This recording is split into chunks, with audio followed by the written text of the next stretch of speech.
Beyond the field, the courts or the ring lies another arena where legends are immortalized. The world of sports auctions. That's our next story today. A place where fans get to own the iconic possessions of their favorite athlete. A place where those gears are eternalized, iconic pieces from sporting history fetch staggering prices and capture the imagination of fans worldwide.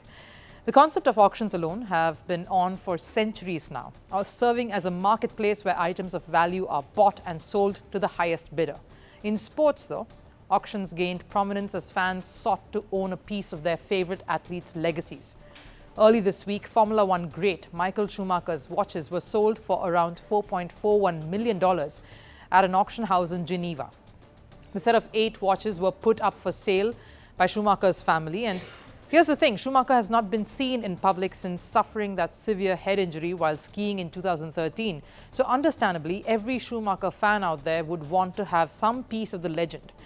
And when the watches were put out for an auction, it was estimated that it will go out for about $3 million US. But the emotional connect and the fact that one of the watches had an engraved message given to Schumacher as a Christmas present by his Ferrari team principal, Jean Dott, made the watches even more desirable.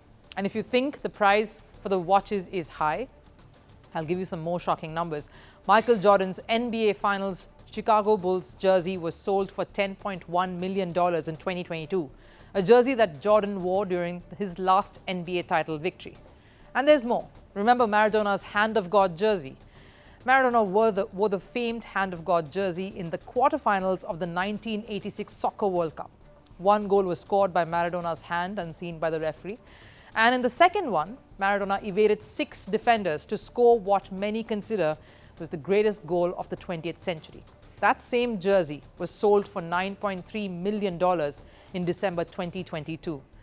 Now, how can a list be complete without football legend Lionel Messi?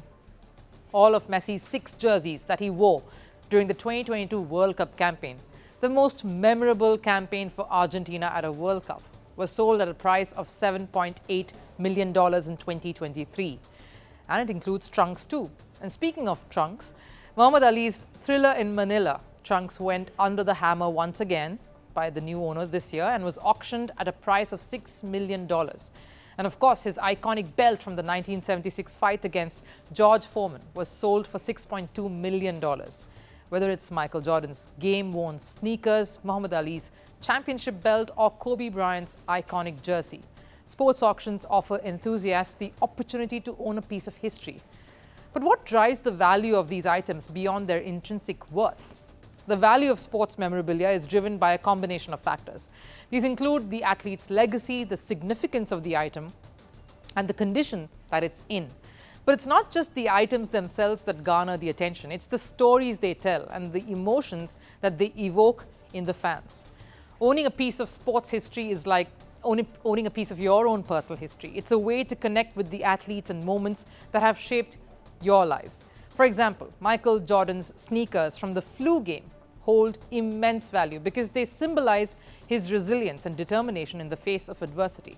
And yes, the sweat and toil of these unwashed clothes add to the value of the sporting memorabilia. What's the point of clean clothes being auctioned at the expense of grossing you out? Messi's unwashed jerseys is a clincher, isn't it? Where's the stamp of the hero on the possession he or she is auctioning otherwise? From iconic moments on the field to off-court controversies, every aspect of an athlete's career can influence the value of their memorabilia. Take, for instance, Lionel Messi's napkin contract, which is valued to be auctioned anywhere between $374,000 to $625,000. That's the estimate. It holds historical significance in his journey to greatness, and that is why fans want to have a piece of history with them. But here's the thing, how do these auctions work? First, an initial price is set by the owner of the possession. In this case, it could be the sportsperson himself, a family member, someone who currently owns it too, and then the auctioneer. They both decide on the price. Then the items are put forward for auction. Sometimes it's online, and in certain cases, a grand auction is held where bidders continuously bid until the highest price wins. The money goes to the owner who put it up for auction, and some percentage that varies depending on the item, the bidder and the auctioneer is given back to the auctioneer. One of the leading purveyors of sports memorabilia auctions, of course, is Sotheby's, a renowned auction house that has facilitated the sale of some of the most coveted items in sports history, from Diego Maradona's Hand of God jersey to Pele's Golden Ball. Sotheby's has showcased an array of timeless pieces that transcend the boundaries of sport. But the list doesn't just include the marquee items. Some weird sporting memorabilia too have found their way to new owners. Baseball legend Ty Cobb's wooden dentures were bought for a whopping $6,500. That's some level of obsession. Speaking of teeth, baseball icon Tom Seaver's toothpick were bought for $440 in 1992. And the last one on the list is more strange. A fan took a urinal from a stadium in which NFL running back Barry Sanders peed. He bought the urinal from the stadium for $23. This was in 2013. And then later managed to get it autographed from Sanders himself. But the story doesn't end here. The fan then proceeded to sell the urinal for $3,000. The bottom line, celebrities are larger-than-life superstars. They have a shelf life. But their gears, their accessories, their belongings last much longer. Especially for a die-hard fan. It's clearly priceless. First Post reports from the world's second-largest continent. Hello, I'm Alison Lagrange. A very warm welcome from Durban, South Africa. We get you the news and the newsmakers from Africa. South Africa goes to the polls on the 29th of May.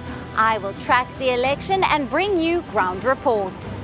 Is it the end of the road for the African National Congress? And will former President Jacob Zuma stage a dramatic comeback? From elections to climate change, to innovations and opportunities. As the world's attention shifts, we report from Africa, the heart of the global south. Join me every weekday live on First Post.